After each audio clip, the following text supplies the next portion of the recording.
We've learned in recent months that there was virtually nothing Facebook users could do to stop Mark Zuckerberg from selling their private data, including their private messages, to third parties.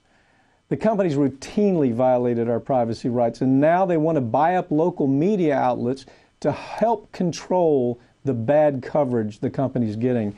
I have Farron Cousins with me from the National Trial Lawyer magazine. Farron, you know, this story I saw on Reuters, you found it in Reuters. This looks like a press release that Reuters, it looks like the reporter for Reuters never thought through what does this really mean. He just takes this, oh, wow, this is good. They're going to spend $300 gazillion and they're going to help. The word is, we're going to help the news agencies. What is your take on this was exactly mine. Let's talk about this one. This story is frustrating, but it's absolutely something that people need to understand and read past these headlines, past this fluff piece by Reuters, which, again, usually great Reuters is. This was a failed piece on their part, because what Facebook is trying to do here is the same thing we've seen corporations do for decades. They want to come into local news organizations, local news stations. They're not going the corporate-owned network route, so they're going to the local ones. And they say, listen, we're going to help you. We're going to give $300 million to help you. You can hire journalists with this. We're going to teach you how to use social media, how to attract more advertisers. Facebook's going to be your best friend. Well, they sold our phone numbers. They sold our addresses. They sold our privacy. And now we're saying, how are you so naive? How is this reporter this naive? This reporter should be working with Good Housekeeping. I mean, you know, doing fluff pieces for Good Housekeeping. How do you take this story and not understand what Facebook is really up to? Okay? They're censoring everything. If they don't like it, if it doesn't fall into their little snowflake view of the world, then it's bad, okay? If you're too far left, you're bad. If you're too far right, you're bad. And so how do we look at this and not say, yeah, this is a problem? Well, and here's the thing, too, just to kind of hit on that, you know, censoring far left, far right, whatever it is, it's because some of those on the far right say things that advertisers don't want to be associated with, and those of the far left are the ones who are actually going after the advertisers because they're typically corrupt companies. So Facebook doesn't want to make the people mad who pay their bills, who buy our data. So that's part of the reason there. It's all about the money, too, when you follow it on that trail. But this $300 million to local newsrooms, to me, they're trying to do the Sinclair model. Right. Because Sinclair has become hugely influential, pushing their own agenda through the local news stations. Correct. They don't have to buy the MSNBC or Fox or CNN. They go local. Facebook saw that, thought, hey, this is cheaper, this is more effective, because people trust their local news more than they do news cable. Is local. I mean, the first thing you learn in journalism school, local, local, local. Okay, let me put this in perspective, how dangerous this is. We were trying to do a story through a site where we're publishing a story about the addiction problem in the United States and the potential rehab possibilities. Now, they wouldn't publish the story. Facebook said, no, this doesn't meet our standards. Veronica Brewer, the social media manager, here's what she says. Well, Veronica Brewer was the one who got the message from Facebook.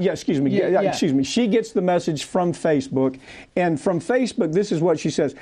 They had issues trying to post the latest article that we posted on our Facebook page. It seems our page is not authorized to run content that refers to addiction, help, and recovery. This is a new Facebook regulation.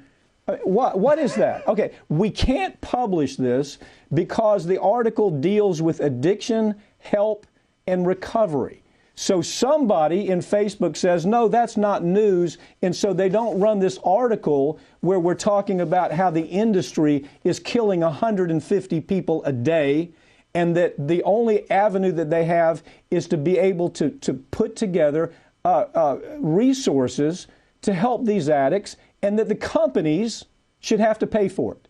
But Facebook says, some bird brain up at Facebook says, no, we can't do this because it deals with addiction, help, and recovery. I don't even know how to respond to it. But these are the people, these are the Facebook types that we're going to, you said earlier, we're going to have a Facebook network, Facebook News Network.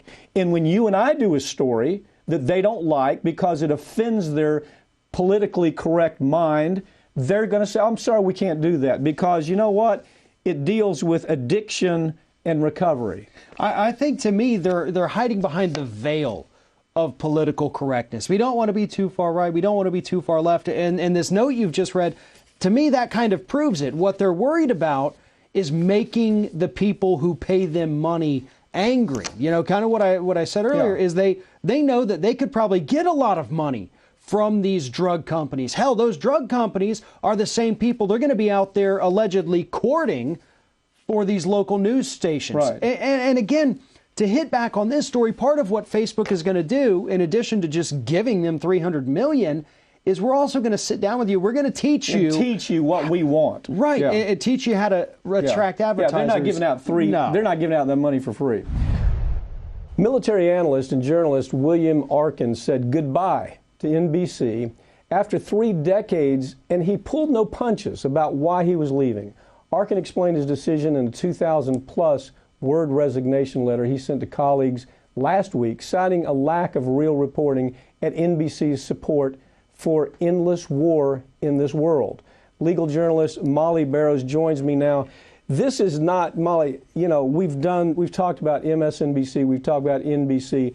We always start this discussion, and this, first of all, people need to go online and read the entire it is scathing. I thought it was wonderful. I thought it was it made me feel good that there are still freedom fighters within the ranks. Yeah, there's still a journalist out there that's really a journalist. So what's happened, and the best way to explain this story is when in the lead up to war, whether it's Iraq, whether it's Iran, whether it's this new Cold War that the media is trying to start with both Russia and China at the same time, you wonder, are they really an extension of the military complex? Now, Eisenhower, you remember, believed that the media was part of that. He said, be very careful because this industrial military complex is going to be very dangerous. And he actually anticipated that the media might be part of that. Now we see that certainly MSNBC, if you watch MSNBC in a lead up to war, you're going to see Boeing commercials, you're going to see McDonnell Douglas commercials, you're going to see these military commercials where it's not like you're going to go out and buy a missile. You're not going to buy a cruise missile, right? So as you're watching the ad, you're going to wonder why they're advertising on MSNBC.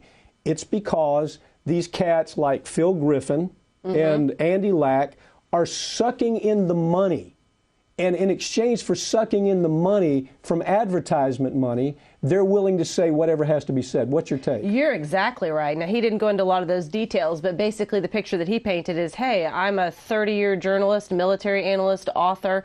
I've been working for NBC on and off for 3 decades, and every single time, whether I've been covering 9/11 or I've covered the Cold War, when I try to cover the real issues that led to us being in these conflicts to begin with, those issues get brushed aside. No matter what angle that he pitched, basically they didn't want to hear it. They only wanted to continue the war cry. There was only room for one war cry, and that was to go along with whatever our military leaders said at the time needed to be done. So if the war on terrorism called for going in and multiple strikes on Afghanistan with no real clear plan of leaving that region, or what our plan of success would be in the Middle East when, you know, Trump even talks about leaving Syria. He hits on a lot of broad issues, and in a nutshell, he says, yes, we have a Trump media circus. We're wrapped up paying attention to all the little stuff, and we're not paying attention to the big stuff. Molly, but he is bringing up points. It's not just Trump. That was his point. Obama was just as bad. Bush before him was, of course, got us involved in Iraq. And that was his point as well. Phil Donahue. I lay this at the feet to MSNBC because it's so tangible there. Yes. I know this Phil Griffin cat. I know how they think. I know Ed Schultz, of course, who you know used to be the anchor on this program. He and I were dear friends. And he would often talk about the idea that they would not let them be critical of military issues. That's what he was saying. Just like the TPP issue.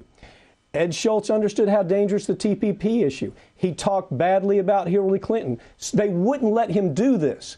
And so Phil Donahue, you remember Phil Donahue? I remember Phil, okay, the original talk show host. Phil Donahue was the guy that came out against Iraq, one of the few people who had enough courage around NBC. Yes. All the other NBC cats had these big maps on the floor. And they would talk about embedded journalists and they'd follow around the map. It's the entertainment game. It keeps you focused on the little stuff in the middle. And you talk about, oh gosh, it's poor Obama can't stop these inmates from being waterboarded. He can't close Guantanamo Bay. And that's what Arkin was saying, that it's just too big for him to be able to take on some of these big problems when they're not even addressing the real problems. Why can't we shut down Guantanamo Bay? What is our foreign policy when it comes to Syria, Afghanistan, and the war on terrorism? What does success look like? We're not really holding our military leaders accountable. And he was saying, and we're not even reporting on their mistakes. Progressives, to some degree, I mean the really fringe progressives, have become warmongers, all because they hate Trump so much. You're right. And it's a very dangerous thing. We're on it. And that's not journalism. No, it's not journalism. They are absolutely, NBC, I'll say it again, is part and extension of the military complex in this country. Well, thank you, Bap, and thanks to Arkin for getting this conversation no started, question too. about it. He's an interesting character. Thank you for joining me, okay? Thanks, Bap. Every year, 1 million hernia surgeries are performed in the United States. Unfortunately, some mesh implants that are used in these surgeries have caused complications, including infection and organ damage that led to surgeries to correct those problems. If this has happened to you, learn more about the hernia mesh lawsuit by going online to hernia.law or call us for a free consultation about your legal rights.